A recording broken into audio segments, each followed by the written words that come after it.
साल 1946, 15 में से 12 वोट एक ही नाम के पक्ष में पड़े, लेकिन प्रधानमंत्री कोई और बना। क्या भारत के पहले प्रधानमंत्री का चुनाव बहुमत से नहीं बल्कि एक इशारे से हुआ था? और क्या उस एक फैसले ने आज के भारत की दिशा बदल दी?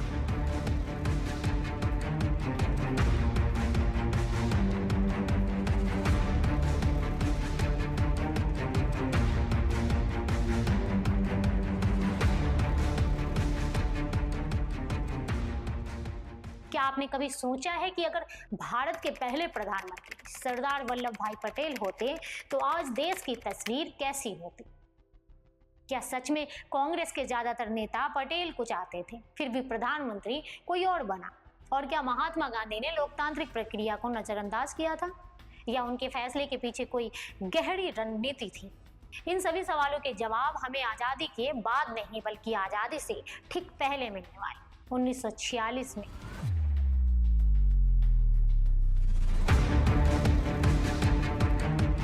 जब भारत तो जन्म लेने वाला था, लेकिन उसकी दिशा तय होना बाकी थी।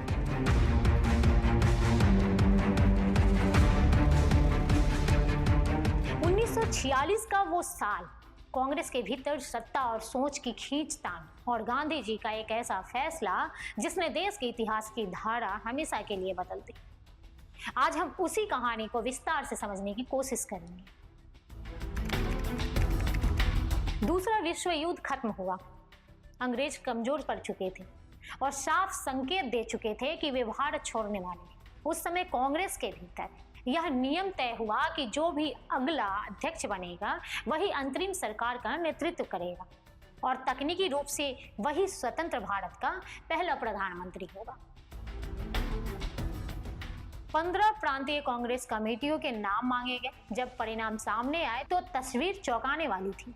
15 में से 12 कमेटियों ने स्पष्ट रूप से सरदार पटेल का नाम प्रस्तावित किया, बाकी 3 ने कोई नाम दिया ही नहीं। सबसे आश्चर्य की बात, एक भी कमेटी ने जवाहरलाल नेहरू का नाम प्रस्तावित नहीं किया था। संख्या बल साफ था, लोकतांत्रिक प्रक्रिया भी स्पष्ट थी। यहाँ महात्मा गांधी ने दखल दिया और उन्होंने पटेल से अपना नाम वापस लेने का आग्रह किया। मैं वल्लभ भाई पटेल अपना नाम वापस लेता। यह फैसला आज भी भारतीय राजनीति में सबसे विवादित फैसलों में से एक माना जाता है। जब यह स्थिति सामने आई तो गांधी जी ने नेहरू को बुलाया और उनसे पूछा, जवाहर, किसी भी कमेटी ने तुम्हारा नाम नहीं लिया, इस पर तुम्हारा क्या कहना है?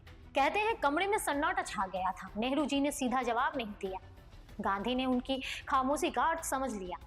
उन्हें अंदेशा था कि अगर नेहरू को प्रधानमंत्री नहीं बनाया गया तो वे शायद कांग्रेस से अलग रास्ता चुन ले या सरकार का हिस्सा ही ना बने।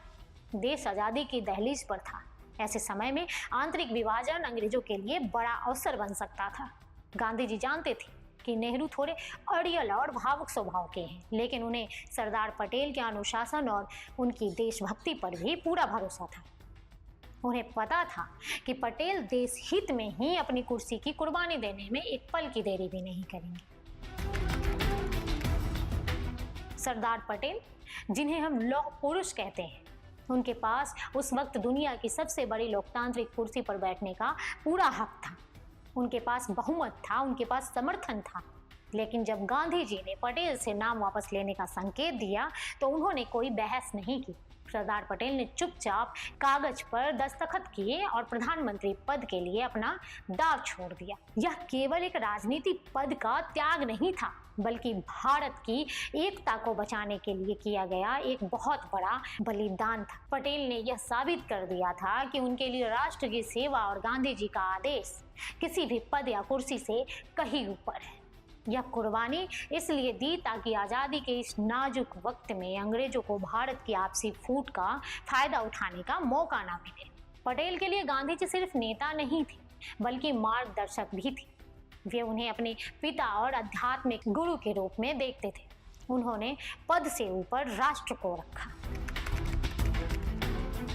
आज भी लोग गांधी जी के इस फैसले पर सवाल उठाते हैं कि उन्होंने बहुमत को दरकिनार क्यों किया। गांधी जी के मन में कुछ स्पष्ट कारण थे। पहली बात, नेहरू अंतर्राष्ट्रीय स्तर पर परिचित चेहरे थे। नेहरू की शिक्षा इंग्लैंड के हैरो और कैम्ब्रिज में हुई थी। उनकी अंग्रेजी में पकड़ मजबूत थी और अंतर्राष्ट्रीय स्तर पर उनके कई प्रभावशाली मित्र थे।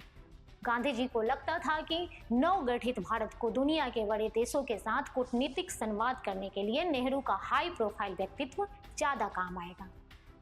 और दूसरी बात, नेहरू उस समय के युवाओं और छात्रों के बीच बेहद लोकप्रिय थे। नेहरू जी आधुनिकता, समाजवाद और विज्ञान की बात करते थे। गांधी जी को लगता था कि आजाद भारत एक युवा देश होगा, इसलिए उसकी कमान किसी ऐसे व्यक्ति के हाथ में होनी चाहिए जिसे नई पीढ़ी पसंद करे और जिससे वे प्रेरणा ले सके।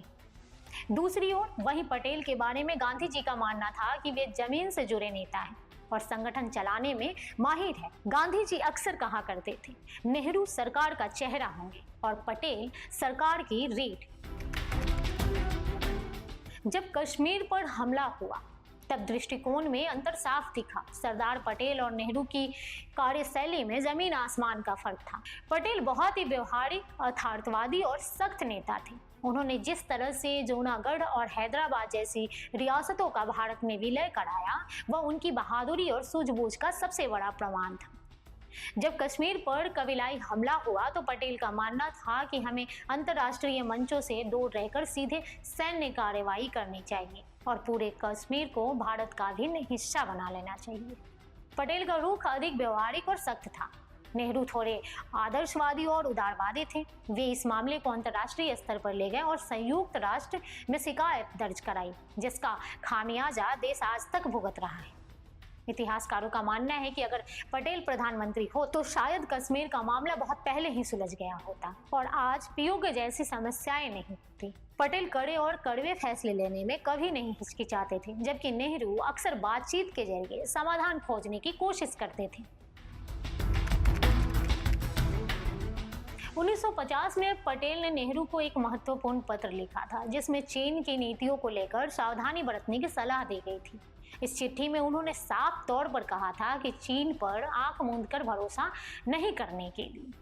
चीन पर भरोसा करना भारत के लिए भविष्य में बहुत बड़ा खतरा बन सकता है। उस समय नेहरू हिंदी चीनी भाई भाई की नीति पर पूरी तरह से यकीन रखते थे और उन्हें लगता था कि चीन हमारा मित्र देश है। नेहरू ने उस वक्त पटेल की चेतावनियों को गंभीरता से नहीं लिया और उसे बढ़ा चढ़ाकर कही गई बात मानी। नतीजा यह हुआ कि 1962 में चीन ने भारत पर अचानक हमला किया और भारत के लिए बड़ा झटका साबित हुआ। अगर पटेल प्रधानमंत्री होते तो शायद भारत की सुरक्षा नीति ज्यादा मजबूत होती।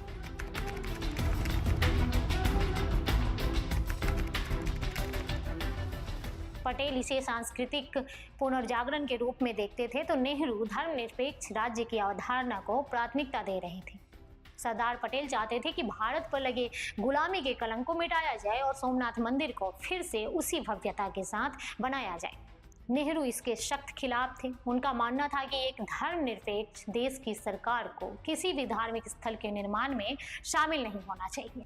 नेहरू को लगा कि यह पुरानी धार्मिक सोच को बढ़ावा देना है और इससे देश की छवि खराब हो सकती है। पटेल का कहना था कि यह केवल धर्म की बात नहीं है, बल्कि भारत के खोए हुए गौरव, स्वाभिमान और उसकी सांस्कृतिक पहचान को वापस लाने की बात है।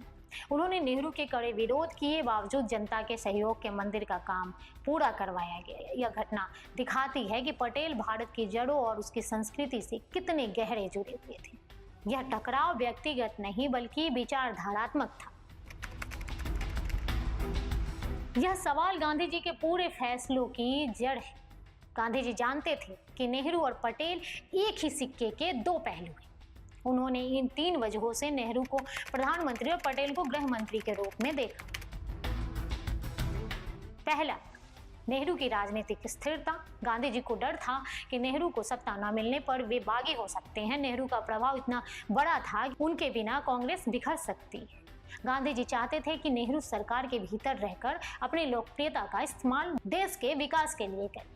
दूसरा, पटेल की संगठनात्मक शक्ति। गांधी जी जानते थे कि नेहरू सपनों की दुनिया के नेता, लेकिन उन सपनों को हकीकत में बदलने और राज्य को जोड़ने का काम केवल पटेल ही कर सकते हैं। 562 राजाओं को एक सूत्र में बांधने के लिए जिस लौह इच्छा शक्ति की जरूरत थी, वह केवल पटेल के पास थी। तीसरा, चेहरा और नींव का तालमेल। गांधी जी चाहते थे कि दुनिया भारत को नेहरू की नजरों से देखे, आधुनिक और प्रगतिशील, लेकिन भारत के भीतर का शासन पटेल के डंडे से चले, मजबूत और सुरक्षित। आज जब हम 75 साल से ज़्यादा की आज़ादी के बाद पीछे मुड़ कर देखते हैं तो यह कहना आसान है कि बहुमत का अपमान हुआ, लेकिन उस समय की परिस्थितियों को देखते हुए गांधी जी का मकसद देश को बिखरने से बचाना था। नेहरू ने भारत को बड़े अस्पताल, रिसर्च सेंटर और आधुनिक नजरिया दिया, तो पटेल ने उन 562 टुकड़ों को जोड़कर एक अखंड भारत बनाया, जिसे आज हम नक्शे पर देखते हैं। सरदार पटेल प्रधानमंत्री नहीं बने, लेकिन वे अखंड भारत के वास्तुकार जरूर बने। उनका वो त्याग आज भी हमें याद दिलाता है कि पद से कहीं बड़ा देश होता है। भले ही उनके और नेहरू के बीच कई मतभेद रहे, लेकिन दोनों का लक्ष्य एक ही था, एक मजबूत और समृद्ध भारत। पटेल की कुर्बानी और नेहरू का विजन, इन दोनों ने मिलकर ही आज के भारत की नींव रखी।